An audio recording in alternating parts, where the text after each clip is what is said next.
नमस्कार, शाम के 7 बजने को है। आप देख रहे हैं देश तक। आपके साथ मैं हूं चित्रा त्रिपाठी। इस वक्त की सबसे बड़ी खबर के साथ इस बुलेटिन की शुरुआत हम करने जा रहे हैं। राजधानी दिल्ली में कोरोना संक्रमितों की संख्या 26,000 के पार पहुंच गई है। बीते 24 घंटे में 1300 से ज्यादा संक्रमित मिले हैं, जबकि दिल्ली में ही अब तक 708 लोग कोरोना से अपनी जान गंवा चुके हैं। हालात बिगड़े हुए हैं और इन बिगड़े हुए हालात में भी सियासी दल एक दूसरे के साथ सियासत का खेल खेलने में मशगूल हैं। दिल्ली में जितनी तेज कोरोना संक्रमण फैलने की रफ्तार है, मान लीजिए कि अब उतनी ही तेज रफ्तार कोरोना पर होने वाली सियासत की भी है। एक तरफ रोज मिलने वाले संक्रमण 1000 के पार हैं, तो दूसरी तरफ सियासत धुआंधार है।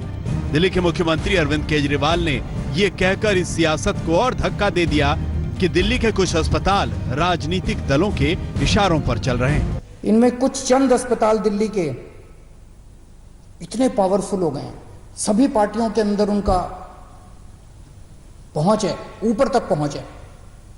अंदर प्राइवेट में धमकी दी है उन्होंने कि हम नहीं कोरोना के मरीज लेंगे, जो करना है कर लो। मैं उनको कहना चाहता हूं, कोरोना के मरीज तो लेने पड़ेंगे तुमको। अरविंद केजरीवाल यही नहीं रुके, उन्होंने सीधे सीधे आरोप लगाया कि कुछ अस्पताल बेड की कालाबाजारी कर रहे हैं। सीएम ने धमकी भरे स्वरों में सीधे बोला कि ऐसे अस्पतालों को बख्शा नहीं जाएगा। ऐसी महामारी के दौर में मोस्टली अस्पताल सेवा कर रहे हैं, मोस्टली अस्पतालों का पॉजिटिव एटीट्यूड है, लेकिन जो 2-4 अस्पताल इस गुमान में है कि वो अपनी दूसरी पार्टी के अकाउंट जो बैठे हैं उनके जरिए वो अगर कुछ करवा लेंगे, वो अपनी ब्लैक मार्केटिंग करेंगे, तो उनको मैं आज चेतावनी देना चाहता हूं कि बख्शा नहीं जाएगा उनको। अरविंद केजरीवाल ने उन प्राइवेट अस्पतालों को भी चेतावनी दी है जो अपने अस्पतालों में 20% बेड कोविड मरीज के लिए आरक्षित नहीं कर रहे हैं। जितने ये प्राइवेट अस्पताल हैं, जिस जिसकी लिस्ट है, जिस जिसको कहा गया है कि अपने अस्पताल में कोरोना की इलाज करो, एक एक के मालिक को कल से बुला रहे हैं। एक का मालिक आ रहा है, उनसे पूछ रहे हैं, उनसे साफ साफ कहा जा रहा है कि देखो कोरोना के मरीजों का इलाज तो करना पड़ेगा। इसके अलावा अगर तुम्हारी कोई समस्या है तो बताओ। इसके ऊपर कोई नेगोशिएशन नहीं होगी कि इलाज नहीं करेंगे, इलाज तो करना पड़ेगा। 20% बेड रखने पड़ेंगे। कुछ लोग कहते हैं जी 20% बेड कैसे रखे हैं, हमारी व्यवस्था नहीं है, तो ठीक है 20% मत करो, पूरे 100% बेड आपके कोरोना के लिए कर देते हैं। दरअसल टेस्टिंग को लेकर केंद्र सरकार और दिल्ली सरकार के बीच जबरदस्त टकराव हो रहा है। केंद्र सरकार का आरोप है कि दिल्ली सरकार पर्याप्त टेस्टिंग ही नहीं करा रही। जो सिस्टम के अंदर जो चीजें क्रिएटेड है, आपको और लैब्स खोलनी है, आप खोल लीजिए, हम उसके लिए सपोर्ट करेंगे आपको, ऐसा नहीं है। बट डोंट ब्लेम जो इंस्टीट्यूशनलाइज्ड मैकेनिज्म्स है, रिप्यूटेड मैकेनिज्म्स है। कांग्रेस की तरफ से भी ऐसे ही आरोप लगाए गए कि दिल्ली सरकार लोगों को प्राइवेट अस्पताल में जाने के लिए मजबूर कर रही है। कभी वो 7 अप्रैल को 30,000 बेड की दावेदारी करते थे कि दिल्ली में इतने बेड्स मौजूद हैं, कोई परेशानी दिल्ली के लोगों को मैं नहीं आने दूंगा। सवाल ये उठता है कि इतनी व्यवस्थाएं हैं तो फिर लोग मर क्यों रहे हैं?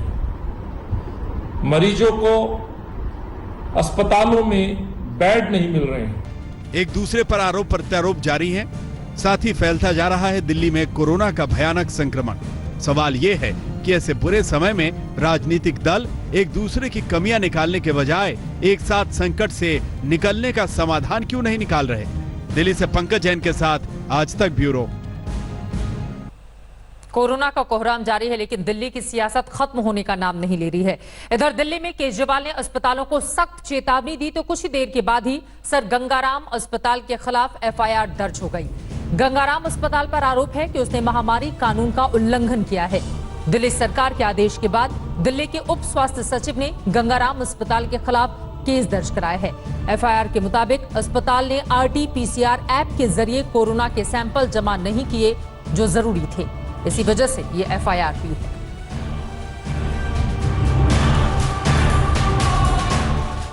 नमस्कार, मैं हूं अंजना ओम कश्यप। हमें उम्मीद है ये वीडियो आपको पसंद आया होगा। लेटेस्ट खबरों के लिए यूं ही देखते रहिए आज तक, और इस वीडियो के पसंद आने पर लाइक, शेयर एंड सब्सक्राइब करना ना भूलें।